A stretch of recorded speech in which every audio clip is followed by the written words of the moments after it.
Hello दोस्तों, bright future smart classes में आपका स्वागत है।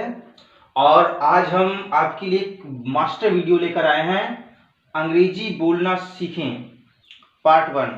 तो जो हमारे दोस्त पहली बार हमारी साइट पर विजिट कर रहे हैं उनके लिए बहुत ही सुनहरा अवसर है और आज उनको हम अंग्रेजी बोलना सिखाएंगे। तो सबसे पहले प्रॉब्लम ये होती है कि अंग्रेजी बोलना कहाँ से स्टार्ट करें। सबसे बड़ी प्रॉब्लम ये होती है कहाँ से स्टार्ट करें, क्या सीखें, क्या बोलें। तो आप अगर अच्छी नॉलेज प्राप्त करना चाहते हैं, अगर आपको नॉर्मली ऐसे ही बोलना है तो आप केवल कुछ जो सेंटेंस होंगे, आपको कुछ सेंटेंस यानी एकदम शॉर्ट तरीका, केवल आपको कुछ सेंटेंस ही, जो कुछ वाक्य हैं उनको आपको याद करना रहेगा और आप केवल उतने तक ही सीमित रहेंगे। यानी आपको नॉर्मली क्या होता है, कहीं पर भी आप इंग्लिश स्पीकिंग सीखने के लिए जाते हैं तो वहां पर आपको क्या करते हैं, कुछ जो वाक्य होते हैं, कुछ सेंटेंस होते हैं, उनको केवल याद कराया जाता है और वो आप सेंटेंस याद कर लेते हैं। याद करने के पश्चात में आप उतना ही, केवल सीमित ज्ञान आपका अंग्रेजी में रहता है और उतना ही आप बोलते रहते हैं, जिससे अगर आप कहीं अच्छे स्थान पर जाते हैं तब आपको प्रॉब्लम होती है, या फिर जब आपको कोई चीज ट्रांसलेट करनी होती है हिंदी से इंग्लिश में तो आपको बहुत समस्याओं का सामना करना पड़ता है। तो आपको ये नहीं करना है, आपको थोड़ा सा समय देना है। आपको थोड़ा सा समय देना है और रोजाना लगभग आपको आधे घंटे हमको देना है और आप मेरा वीडियो देखिए। देखने के पश्चात में आप 1 महीने में अच्छी अंग्रेजी बोलने लगेंगे, एकदम फ्लुएंट इंग्लिश बोलने लगेंगे। तो आज पार्ट 1 हम देखते हैं कहां से प्रारंभ करेंगे। तो ये हमारा हो गया अंग्रेजी बोलना सीखें पार्ट 1। दोस्तों, आपको हम आज पहले बताएंगे कहां से हम अंग्रेजी पढ़ना प्रारंभ करें और अभी तक आपके पास में कितना ज्ञान है अंग्रेजी में, और इसके पश्चात में जो भी आपको नहीं आता है इंग्लिश में वो भी आप कमेंट के माध्यम से बता सकते हैं। तो आज हम स्टार्ट करेंगे। पहले हम चेक करेंगे आपका ज्ञान अभी अंग्रेजी में कितना है। तो दोस्तों, सबसे पहले आपको एक सेंटेंस दिया जा रहा है, एक लड़का था। अब ये दोस्तों बताइए ये सेंटेंस कैसे बनेगा, या फिर एक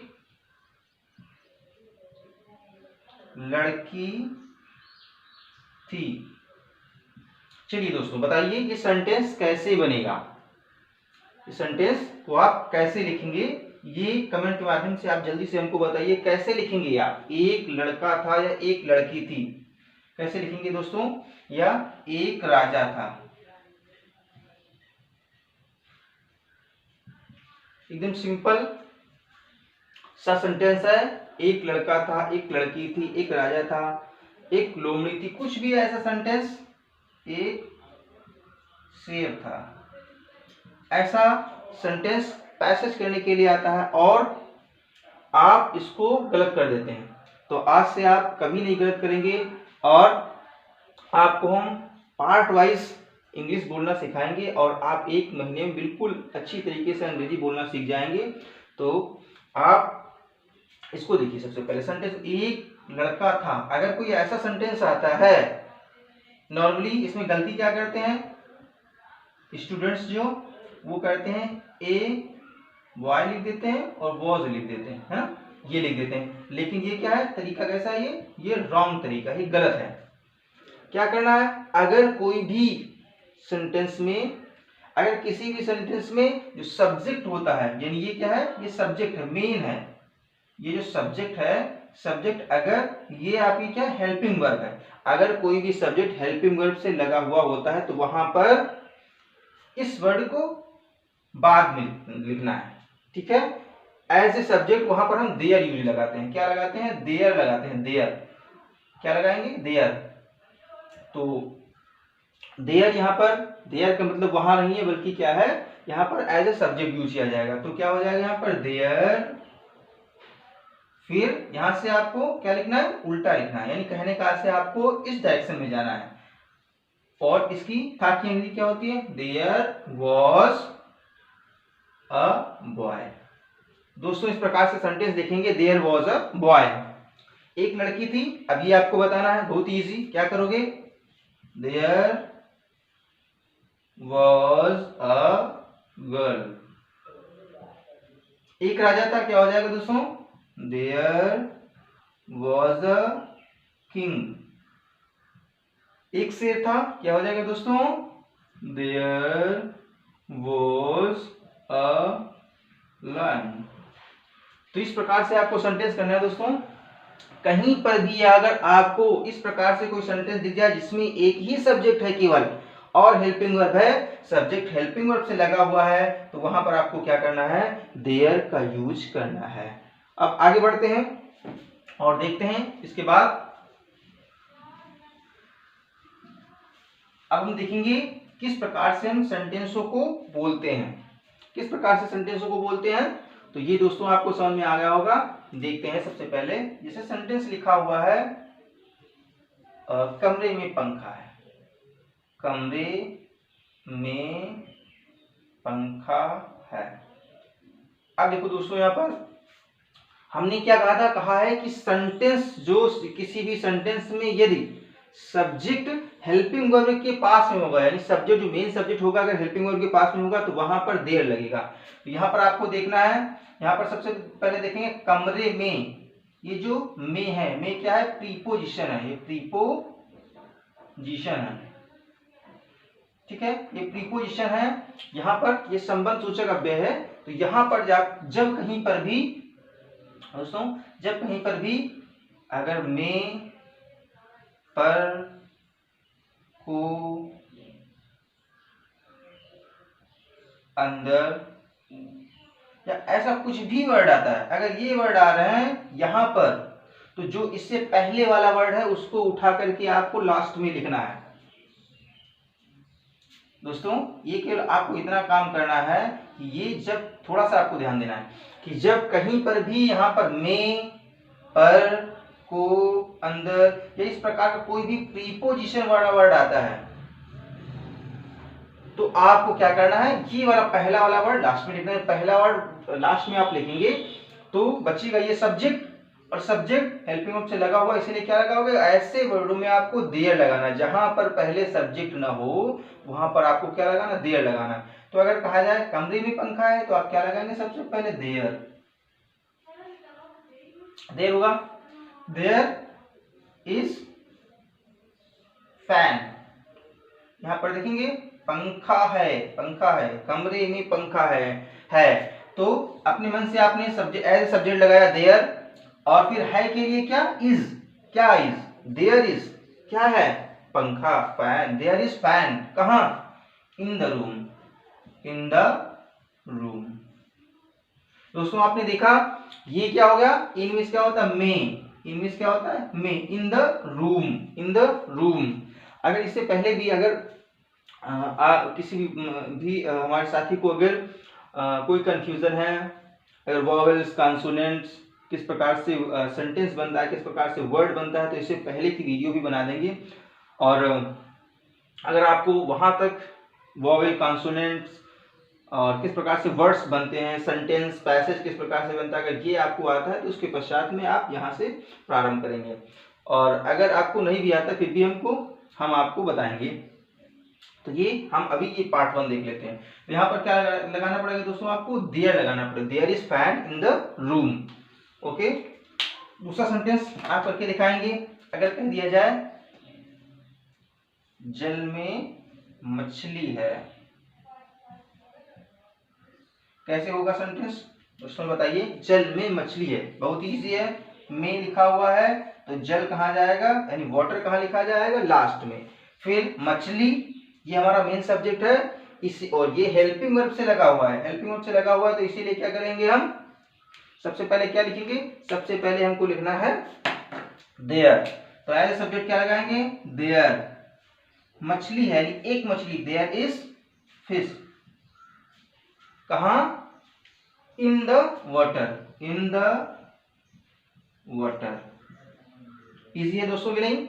there is fish in the water. इसी प्रकार से आप सेंटेंस करके दिखाइए। पहला हमने मान लिया, ये दूसरा मान लिया, तीसरा छत पर बंदर है, छत पर बंदर है। क्या हो जाएगा दोस्तों, छत पर बंदर है, तो यहाँ पर क्या वर्ड आ गया, पर। हमने कहा था अगर पर आ जाए, में आ जाए, को, तो क्या करेंगे, बाद में लिखेंगे। तो छत पर ये क्या हो जाएगा, बाद में जाएगा क्योंकि प्रीपोजिशन लगी है। सबसे पहले क्या लिखेंगे, देयर, फिर क्या लिखेंगे दोस्तों, देयर इज मंकी, कहाँ, ऑन द रूफ, कहाँ है दोस्तों, ऑन द रूफ, यानी छत पर है। तो आपको बहुत ही आसान लग रहा होगा। आपको सबसे पहले क्या लगाना है, देयर। और सेंटेंस देख लेते हैं। अगर कह दिया जाए जेब में पैसे हैं, जेब में पैसे हैं, दोस्तों देखेंगे जेब में पैसे हैं तो क्या हो जाएगा, ये जेब में यानी पॉकेट, इन द पॉकेट बाद में जाएगा। पैसे हैं तो सबसे पहले क्या लिखेंगे, देयर, देयर इज मनी,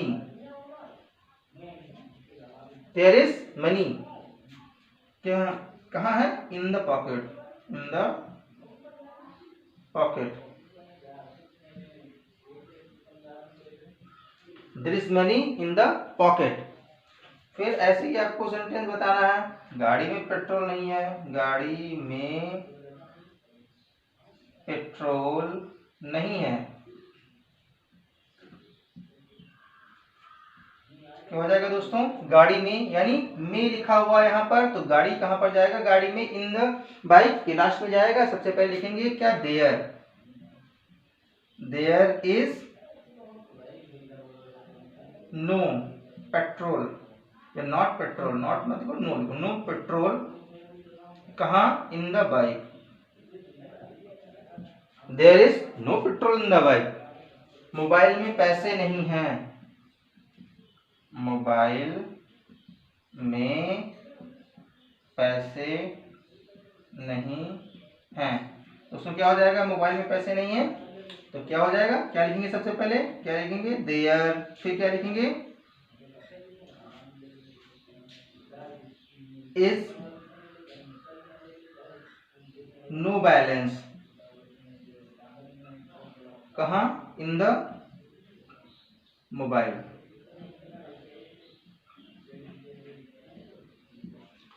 दोस्तों आपने देखा बहुत ही इजी तरीके से आपको सब में देयर लगाना है। जहां पर भी आपको प्रीपोजिशन पहला वर्ड, आप बारी बारी से हमारी वीडियो देखेंगे, आपको अच्छी तरीके से समझ में आ जाएगा। इसके पश्चात में पार्ट 2 पार्ट 3 अगर आप इस प्रकार से अगर हमारे 1 महीना केवल आप हमको 30 मिनट का टाइम दे देते हैं तो आपको इंग्लिश बोलना आ जाएगा अच्छी तरीके से। तो सबसे पहले इस प्रकार के सेंटेंस आप बोलकर देखिए जिसमें प्रीपोजिशन आ जाए।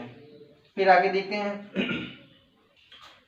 कक्षा में बच्चे हैं, दोस्तों देखेंगे कक्षा में बच्चे हैं तो क्या हो जाएगा, देयर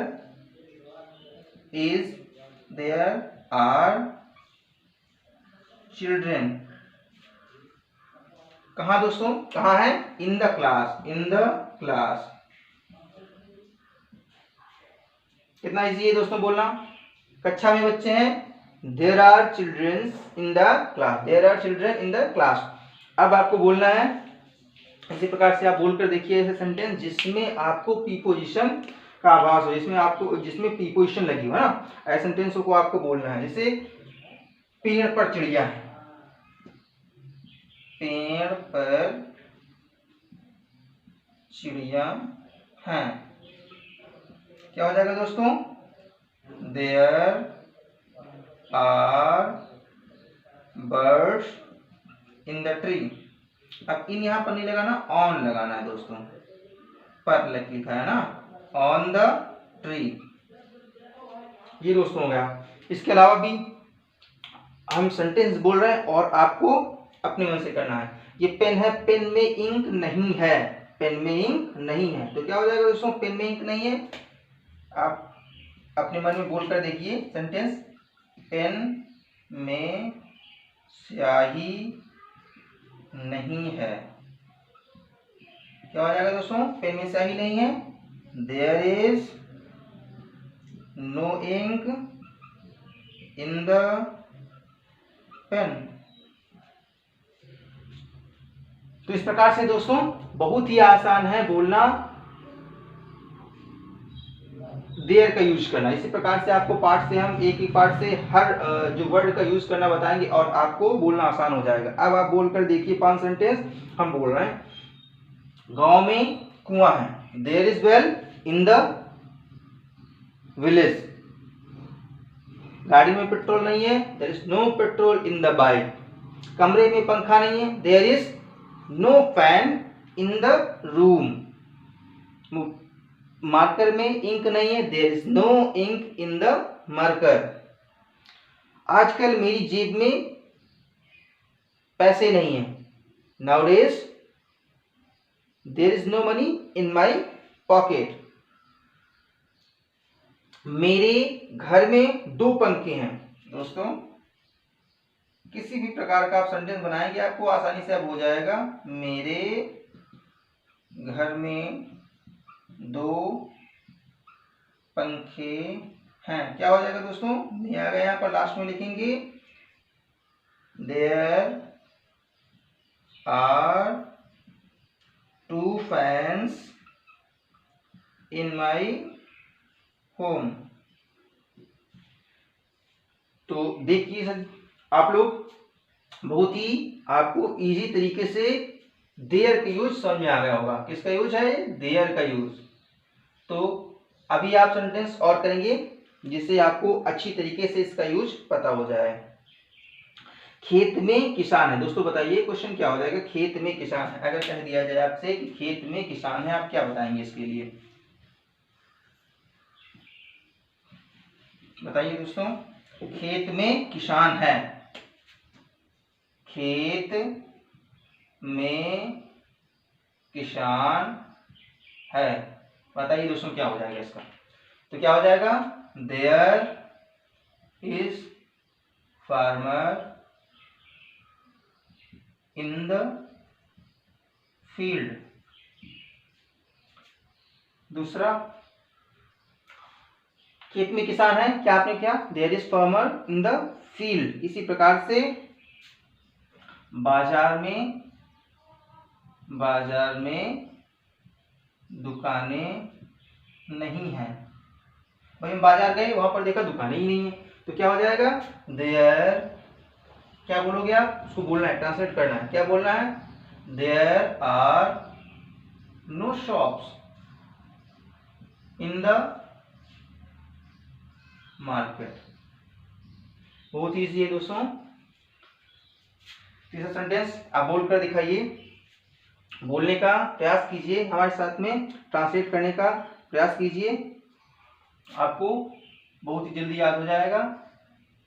सड़क पर कुत्ते हैं, क्या हो जाएगा दोस्तों? सड़क पर कुत्ते हैं। There are dogs on the road.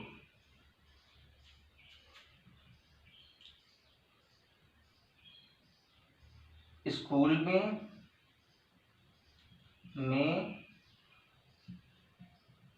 अध्यापक नहीं है। दोस्तों बताइए क्या हो जाएगा? स्कूल में अध्यापक नहीं है। स्कूल में अध्यापक नहीं है, तो क्या हो जाएगा? इन द स्कूल लास्ट में जाएगा, सबसे पहले देयर लगाएंगे। There are no teacher in the school. तो दोस्तों आपको समझ में आ रहा होगा, बहुत इजी है देयर का यूज करना। और आप इसी प्रकार से कुछ सेंटेंस और बोलिए जिससे कि आपका ये देयर वाला जो पार्ट है वो कंप्लीट हो जाए। और नेक्स्ट इसके पश्चात में जब हम आपको हैज, हैव, हैड के बारे में जानकारी दें, फिर भी आपको अच्छी तरीके से याद हो जाए। तो ये 5वां नंबर देखेंगे इसमें, घर में मेरी कार नहीं है। घर में मेरी कार नहीं है। दोस्तों ये सेंटेंस क्या हो जाएगा? घर में मेरी कार नहीं है। आप इसको करके देखिए क्या हो जाएगा? There is no bike, no, there is, घर में मेरी कार नहीं है, there is no my car. There is no my car कहाँ, इन द हाउस। तो इस प्रकार से बहुत से सेंटेंस हैं, इन सेंटेंसों को आप करिए और करने के पश्चात में हमको कमेंट करके बताइए कि आपको ये समझ में आया कि नहीं समझ में आया। से मेज पर घड़ी है, मेज पर पेन है, मेज पर किताबें हैं। दोस्तों ये सेंटेंस आप बोलकर देखिए, मेज पर घड़ी है, क्या हो जाएगा, there is watch on the table, on the table. मेज पर पेन है, क्या हो जाएगा, there is pen on the table. मेज पर किताबें, क्या हो जाएगा दोस्तों, there are books on the table. तो इस प्रकार से सेंटेंस, बहुत सेंटेंस है, आप इनको रिवीजन करके देखिए, बोल कर देखिए। आपका अगर पार्ट 1 कंप्लीट हो जाता है तो सेकंड पार्ट आपके लिए लेकर आएंगे और आपको इसी प्रकार से पार्ट वाइज बता करके 1 महीने में लगभग आपकी इंग्लिश कंप्लीट करवा देंगे। तो इसीलिए आप लोग इतना वर्क अवश्य कीजिए। लगभग 1 दिन में आपको क्या करना है, 1 दिन में आपका ये वर्क रहेगा। वर्क क्या है, आपको लगभग 1 डेज में, यानी 1 दिन में आपको क्या करना है, लगभग 50 सेंटेंसों को, इस प्रकार के 50 सेंटेंसों को बोलना है। क्या करना है, केवल आपको अभी हमने देयर का यूज बताया, देयर के यूज वाले 50 सेंटेंस, लगभग देयर से रिलेटेड जो 50 सेंटेंस है वो आपको 1 दिन में बोलना है। 1 दिन में कितने सेंटेंस बोलना है दोस्तों, 50 सेंटेंसों को बोलना है। और इसके पश्चात में हम पार्ट 2 आपके लेकर आएंगे जिसमें हैज हैव हैड के बारे में जानकारी देंगे और इस प्रकार से आपको ओनली 30 डेज में हम इंग्लिश बोलना सिखाएंगे। कितने देश में, 30 डेज में। तो ये हमारा पार्ट 1 है, इसको आप अच्छी तरीके से देखिए और रिवीजन कीजिए और जितना काम दिया जाए उसको काम कीजिए। यानी 50 वर्डों को आपको क्या करना है, केवल बोलना है। और ये वीडियो अगर आपको ना समझ में आए तो लगभग 2 बार आपको देखना है, इसको 2 बार देखिए। और अगर आपको वीडियो अच्छा लग रहा हो तो लाइक और शेयर कीजिए जिससे कि दूसरों को भी इसका फायदा हो सके। और जो भाई बंधु हमारे मित्र पहली बार इस साइट पर विजिट कर रहे हैं वो हमारा चैनल सब्सक्राइब कर लें, क्योंकि यहाँ पर जीएस सभी सब्जेक्ट की तैयारी करवाई जाती है। और ये अब आपको अंग्रेजी बोलना भी सिखाया जाएगा। जो हमारा टारगेट जो है वो 30 डेज का है, 30 डेज में आपको इंग्लिश हम सिखाएंगे। तो दोस्तों, thank you for watching this video. Okay.